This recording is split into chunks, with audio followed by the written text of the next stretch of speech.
लोकसभा चुनाव से पहले मध्य प्रदेश के लिए राहुल गांधी ने स्पेशल प्लान तैयार कर लिया है। भारत जोड़ो न्याय यात्रा के माध्यम से जनता के बीच पहुंचने का प्रयास कर रहे राहुल गांधी अपनी भारत जोड़ो न्याय यात्रा लेकर मध्य प्रदेश में 7 सीटों से गुजरेंगे और 5 बड़ी जनसभाओं को संबोधित करेंगे। इन सभाओं के माध्यम से कांग्रेस अलग अलग वर्गों को साधने की कोशिश करेगी। कैसे, आइए जानते हैं इस रिपोर्ट में। लोकसभा चुनाव से पहले राहुल गांधी ग्वालियर चंबल की 4 सीटों सहित मध्य प्रदेश की 7 लोकसभा सीटों पर पहुंचेंगे। मणिपुर से शुरू हुई राहुल गांधी की भारत जोड़ो न्याय यात्रा 3 मार्च को मध्य प्रदेश में मुरैना में प्रवेश करेगी। प्रदेश में नेतृत्व परिवर्तन के बाद कांग्रेस का ये बड़ा कार्यक्रम होगा, इसलिए पार्टी यात्रा में ज्यादा से ज्यादा भीड़ जुटाने की योजना बनाने में जुट गई है। कांग्रेस की यात्रा को लोकसभा के आगाज की नजर से भी देखा जा रहा है। जहाँ जहाँ आवश्यकता होगी वहाँ हर तरीके से संदेश को फैलाया जाएगा, चाहे सभाएं हो, चाहे व्यवस्था हो, चाहे दूसरे जनसंपर्क कार्यक्रम हो, तो उसके माध्यम से इस संदेश को आगे फैलाया जाएगा और बड़ी सफल होगी। आप देखें बंगाल में भी जो है लाखों की तादाद में लोग जुड़ रहे हैं और लाखों की तादाद में मणिपुर में भी जुड़े हैं। सर, आपको लगता है कि भारत जोड़ो न्याय यात्रा मध्य प्रदेश से निकलेगी तो इसमें आप लोग को लोकसभा चुनाव में भी कुछ फायदा मिलेगा, जनता आपका साथ देगी? देखिए, देश का फायदा होना चाहिए, देश में संदेश जाना चाहिए, देश के अंदर रेजिस्टेंस खड़ा होना चाहिए अन्याय के खिलाफ, उसके लिए ये यात्रा है। और जब ये बात हमारी जनता तक पहुंचेगी, निश्चित रूप से जनता का सशक्तिकरण होगा, हमें लाभ मिलेगा।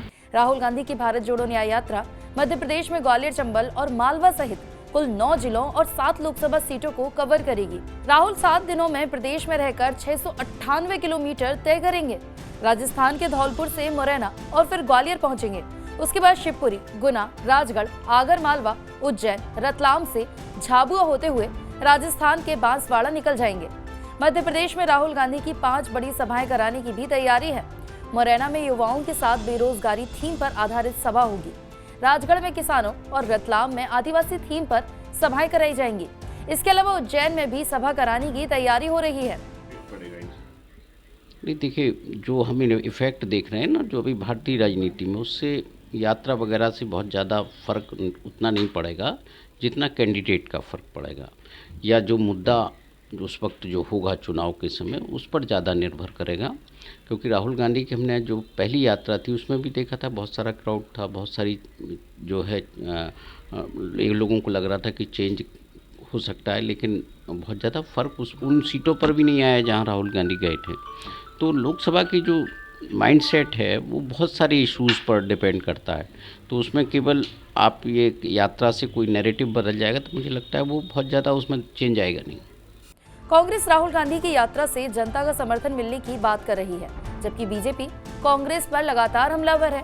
बीजेपी कांग्रेस पर भारत जोड़ो के नाम पर तोड़ने के आरोप लगाते हुए कांग्रेस को विधानसभा चुनाव की तरह लोकसभा चुनाव में भी ऐसे ही जनता के सबक सिखाने की बात कर रही है। इससे पहले भी ये यात्रा का नाम लेकर यहाँ आए थे, मध्य प्रदेश की जनता ने नकारने का काम किया, क्योंकि ये भारत जोड़ो यात्रा भले ही इन्होंने नाम रख लिया, लेकिन इनका मंतव्य भारत तोड़ो यात्रा है, क्योंकि ये आतंकियों का साथ देने वाले रहे हैं, पाकिस्तान की बोली बोलने वाले रहे हैं, जिहादियों की ताकत बनने वाले रहे हैं।